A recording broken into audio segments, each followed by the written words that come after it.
এখন কিস্তির জ্বালা দেশের জ্বালা রে, মইরা গেছি আমি রে, মইরা গেছি আমি।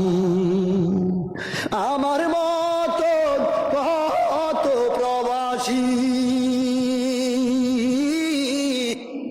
কুলবিনাশী হইছে রে, কুলবিনাশী হইছে। এখন কেন কান্দ মনরে, কানলে কি আর হবে রে, কানলে কি আর